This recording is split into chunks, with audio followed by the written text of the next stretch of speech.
अस्सलाम वालेकुम क्लास। आज का हमारा टॉपिक है पब्लिक एक्सपेंडिचर्स। पहले हमने देखी टैक्सेस, ठीक है, उनकी टाइप्स, उनके इफेक्ट्स और कैनन्स थे कि आज हम पब्लिक एक्सपेंडिचर्स करेंगे। बेसिकली पब्लिक एक्सपेंडिचर्स होता क्या है? पब्लिक एक्सपेंडिचर्स वो एक्सपेंडिचर्स होते हैं जो गवर्नमेंट करती है आपके सोशल वेलफेयर के लिए, इकोनॉमिक डेवलपमेंट के लिए, आपके लॉ और ऑर्डर को मेंटेन करने के लिए। पब्लिक एक्सपेंडिचर और गवर्नमेंट एक्सपेंडिचर सेम होता है।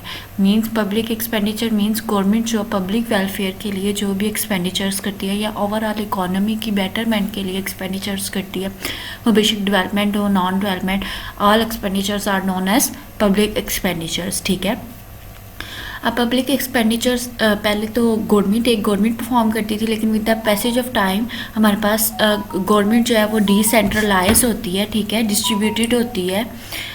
मींस के local, federal, central, provision government में वो डिस्ट्रीब्यूट हो जाती है, ठीक है। और ये डिफरेंट गवर्नमेंट्स जो है वो डिफरेंट फंक्शंस परफॉर्म करती हैं। उन फंक्शंस पे जो एक्सपेंडिचर्स होते हैं वो आपके गवर्नमेंट एक्सपेंडिचर्स होते हैं, ठीक है। ये आपकी उन्होंने डिफाइन किया हुआ है, ठीक है।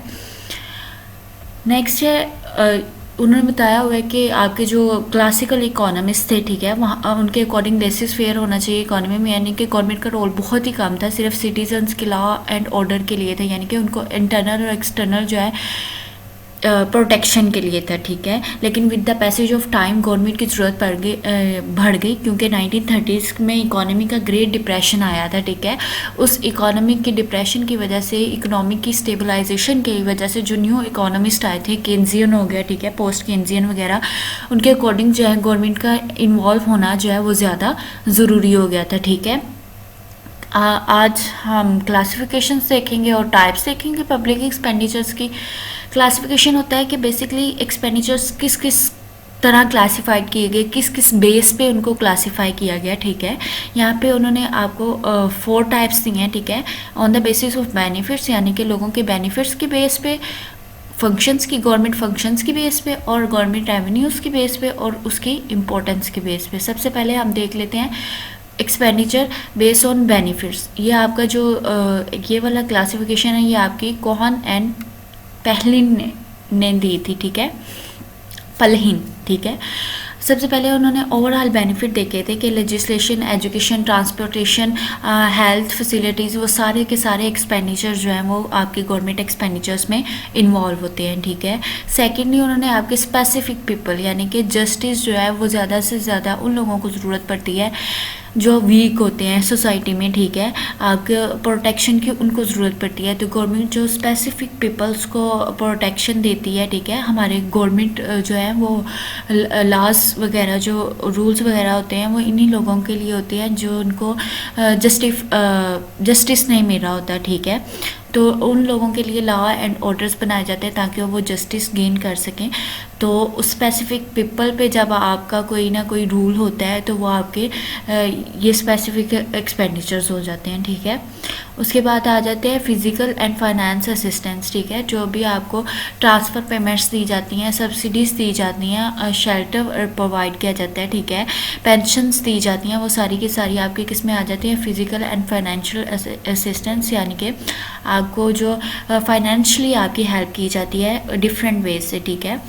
और sometimes particular group of societies पे जो एक्सपेंडिचर्स किए जाते हैं, ठीक है, जैसे सब्सिडीज दी जाती हैं हाउसिंग कंपनीज को ताकि वो ज़्यादा से ज़्यादा हाउस बना सके, ताकि प्रमोशन हो सके। एक पर्टिकुलर ग्रुप के लिए जो एक्सपेंडिचर्स किए जाते हैं, ठीक है, ये डिफरेंट काइंड ऑफ एक्सपेंडिचर्स थे जो गवर्नमेंट एक्सपेंडिचर करती है according to the type of benefits, ठीक है। नेक्स्ट आपके पास है फंक्शन और फंक्शन क्लासिफिकेशंस। ये एडम स्मिथ की है कि on the basis of functions government कौन कौन से एक्सपेंडिचर्स करती है। एक प्रोटेक्टिव करती है और एक कमर्शियल एक्सपेंडिचर। प्रोटेक्टिव जो आपकी आर्मी पे, आपकी सिविल पुलिस वगैरह पे, जो भी एडमिनिस्ट्रेशन पे जो भी एक्सपेंडिचर्स होते हैं वो आपके प्रोटेक्टिव एक्सपेंडिचर्स आ जाते हैं, ठीक है। कमर्शियल एक्सपेंडिचर्स जो भी आपके ब्रिजेस, रेलवे सिस्टम पे, आपके जो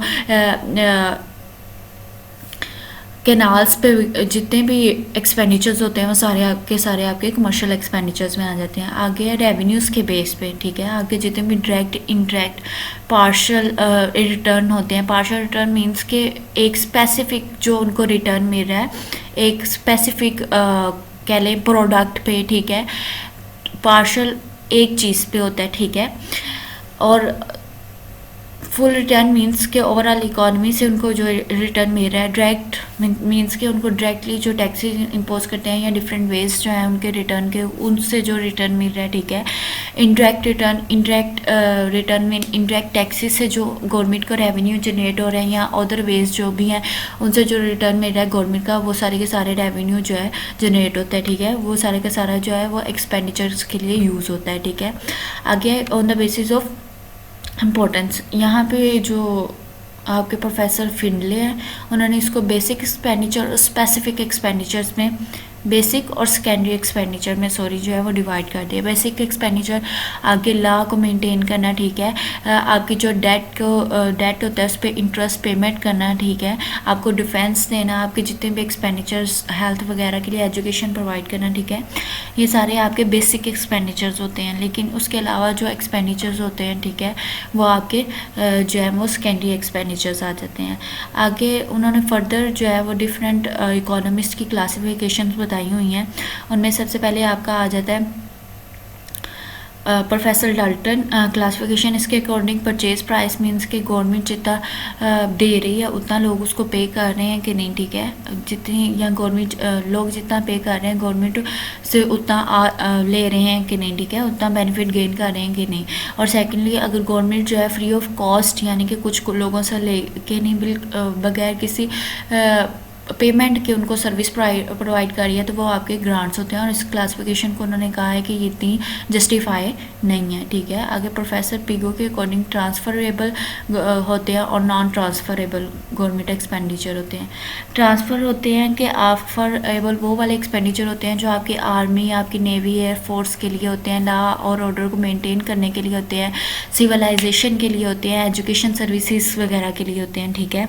और नॉन ट्रांसफरेबल लोन्स वो होते हैं, सॉरी लोन्स नहीं, एक्सपेंडिचर्स वो होते हैं जो आपको पेंशन या ट्रांसफरेबल पेमेंट्स दी जाती हैं, ठीक है। आपको इंटरेस्ट जो गवर्नमेंट पे करती है लोन्स के अगेंस्ट वो आपके जो है इसमें आ जाते हैं नॉन ट्रांसफ़र गवर्नमेंट एक्सपेंडिचर में, ठीक है।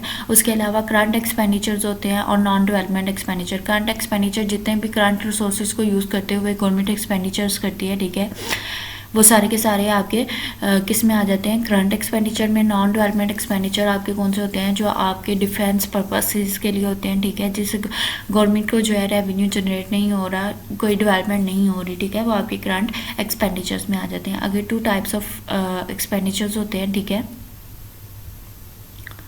ये गवर्नमेंट एक्सपेंडिचर्स के मेन जो है ये आप खुद ही देख लेना, ठीक है। इसमें पॉइंट्स के थ्रू उन्होंने बताया हुआ है कि मेन जो एक्सपेंडिचर हैं गवर्नमेंट के वो कौन से होते हैं। अगेन नॉन डेवलपमेंट एक्सपेंडिचर्स, इसमें आ जाता है debt repayment and debt servicing. जितना भी गवर्नमेंट डेट लेती है उसके पे करती है और उसके अगेंस्ट उसको इंटरेस्ट भी पे करना पड़ता है, ठीक है। हमारा गवर्नमेंट फिजिकल ईयर स्टार्ट होता है 1 मई से, ठीक है, सॉरी 1 जुलाई से स्टार्ट होता है और 30 जून को एंड होता है, ठीक है।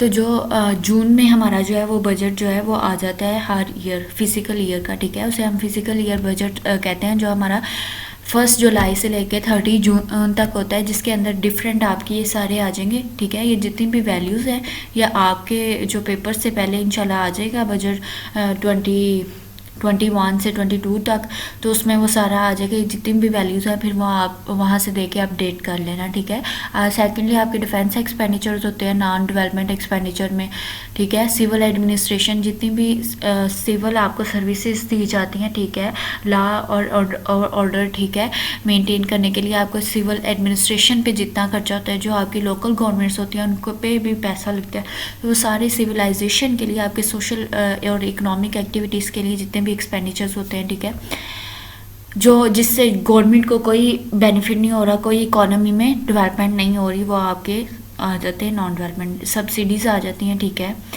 गवर्नमेंट जो है आपके एग्रीकल्चर को सब्सिडीज़ प्रोवाइड करती है या किसी भी इंडस्ट्रीज़ को जो सब्सिडीज़ प्रोवाइड करती हैं उससे का बेनिफिट तो नहीं हो रहा होता, कोई इतनी इकोनॉमिक डेवलपमेंट नहीं हो रही होती, ठीक है। ग्रांट्स जो गवर्नमेंट देती है वो भी आपके नॉन डेवलपमेंट में आ जाते हैं। Next development expenditure. Development expenditure जितने भी आपके फेडरल मिनिस्ट्रीज़ पे, उसकी डिवीजन पे, कॉरपोरेशन पे, आपकी इकोनॉमिक डेवलपमेंट के लिए, ठीक है, जिससे आपकी इकोनॉमिक ग्रोथ हो रही है, आपके एजुकेशन पे, हेल्थ पे, ठीक है, आपके कम्युनिकेशन सिस्टम पे, आपके इंपोर्ट एक्सपोर्ट वगैरह जिससे भी बेनिफिट हो रहा है इकोनॉमिक ग्रोथ को, वो आपके डेवलपमेंट एक्सपेंडिचर होते हैं। और यहाँ पे जितने भी उन्होंने वैल्यूज़ दी हुई हैं ये सारी की सारी आपकी अपडेटेड होनी चाहिए। जब तक जो है आपका 21-22 तक नहीं आता, तब तक आप 2020 से लेकर 21 तक का जो है गवर्नमेंट बजट देखोगे, फिजिकल ईयर बजट देखोगे कि क्या है उस बजट में, क्या वैल्यूज़ है, ठीक है। जब मेरा कभी मैं आपसे टेस्ट लूँगी तो उसमें मैंने आपके रिसेंट जो है वो वैल्यूज़ होनी चाहिए, ठीक है। ये जो 16 to 17 है ये नहीं होनी चाहिए। रिसेंट जो आपके 20 से 2021 तक जो आपका बजट आया था उसमें जो वैल्यूज़ थी वो होनी चाहिए, ठीक है। अल्लाह हाफिज़।